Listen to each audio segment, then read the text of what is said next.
Awesome. Hi, I'm Cody. Dan. Hi, Dan. Nice to meet you. So First things first, I have to tell you these are being recorded. that's fine. Okay, how can I help?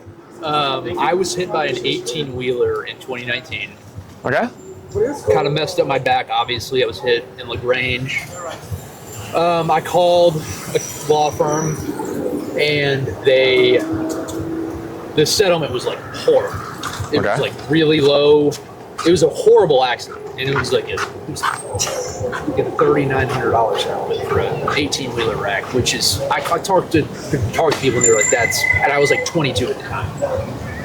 Is that like malpractice? So it's not going to be malpractice because you had to approve the settlement. They didn't settle it without your permission. Right. Like, so you before they settled that case, they spoke to you and you consented to it. So it's not malpractice because you agreed to it, right? My question would be this: when you say $3,900 that you kept or $3,900 total? $3,900 that I got. Yeah. Okay. So I think it was like I got like 40% or something, or So- 60% of it. But what you have to understand about this is, it's not designed to make you rich. It's not designed to be profitable.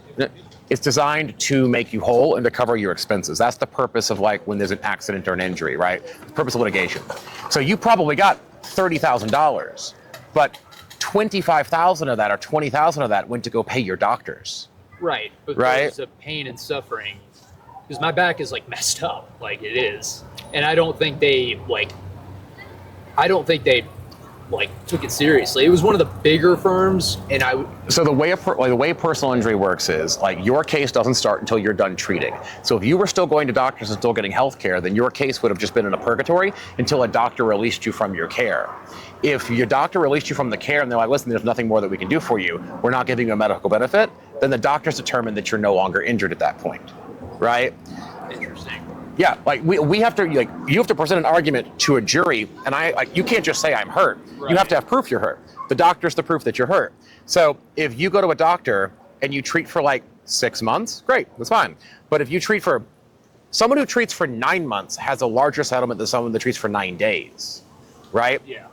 The way that juries kind of factor and the way that health insurance companies evaluate, unless you're missing a leg, Right. a limb, the amount of your medical bills is kind of equated to the amount of your injuries. So someone with $100,000 in medical bills is much more hurt than someone that has $10,000 in medical bills. Okay. It's always going to be based off the amount of your medical bills. Yeah. If you were still hurt and you still needed treatment, then you should have kept going to get treatment. And if that doctor They wouldn't didn't treat tell you, me that. Like they did not tell me that. that's okay. But I mean this in the nicest way, right? Yeah. Lawyer, not doctor. Right? Lawyers are not in charge of your health care. It's not their job to tell you to go to a doctor. In fact, ethically, they can't. Yeah. I can't, if you're hiring me to do like a personal injury case for you, right? I get paid a percentage of how much money your case settles for. Right. The number one factor in the amount of your settlement is the amount of your medical bills. Yeah. So if I'm seen as influencing or driving your medical treatment, of course, Right. I want you to go to a doctor and get as much, go get 6 MRIs, Yeah. go get 25, injections, get $70,000 in medical bills, and then we use that to get $100,000 from the insurance company, and then I take 40% of that, right? So attorneys aren't healthcare providers. It's not their job to find you healthcare.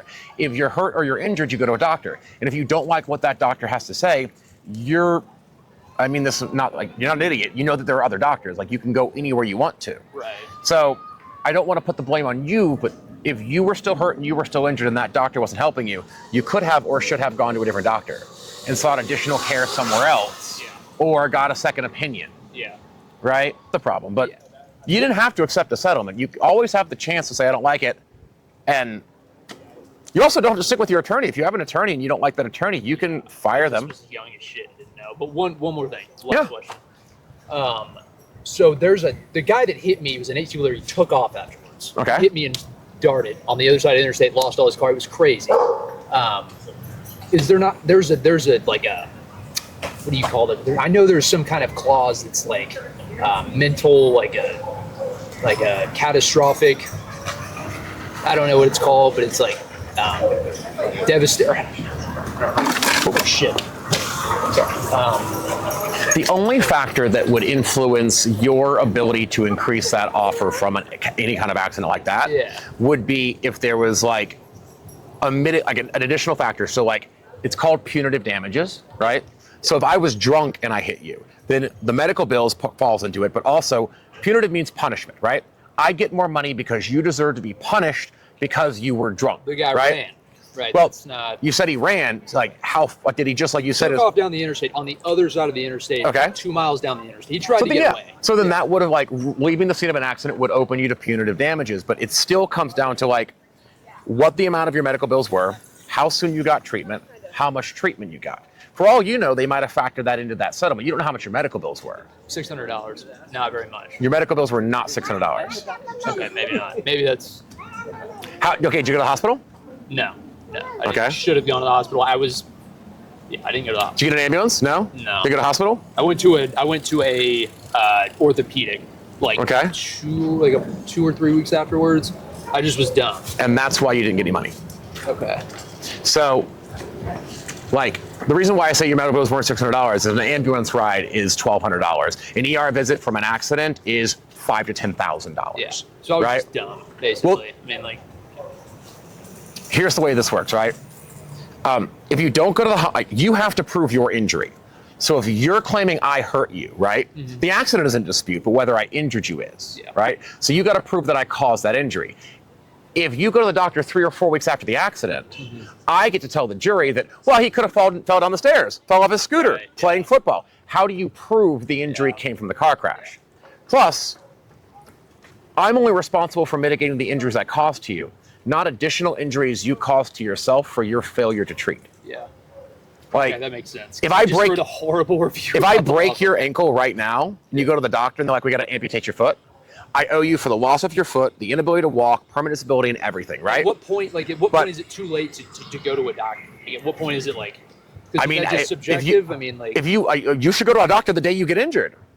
Like anything after like 2 weeks, like it's going to be almost impossible to relate that back so to that's it. up to the judge's discretion, basically. No, it's not up to the judge's discretion. It's like the insurance company's just going to refuse to pay it. So you're going to have to go to a jury, and then it's going to be you trying to convince 12 strangers with an average education of 5th grade that what you did was reasonable. Yeah. But here's the second part that I was going with that, right? Is if I amputate your foot, if you're the doctor, they'd cut it off, right? I pay you for being disabled. I pay you for hopping around for the rest of your life, all of that, right? If you wait a week to go, and the doctor's like, man, if you'd have come in yesterday, we'd have taken the foot, but now I got to take the leg. I don't pay you for missing a leg. I only have to pay you for the injury to your foot. Because had you gone to the doctor, you wouldn't have lost the leg. Yeah. It's not my fault you didn't treat. You have a duty to mitigate your own damages. Yeah. That makes sense. Yep. Yeah. Sorry. Fair enough. Thank you. Well, thanks for stopping man. by. Appreciate it, man. Thank you. Absolutely. Good stuff. Good. I think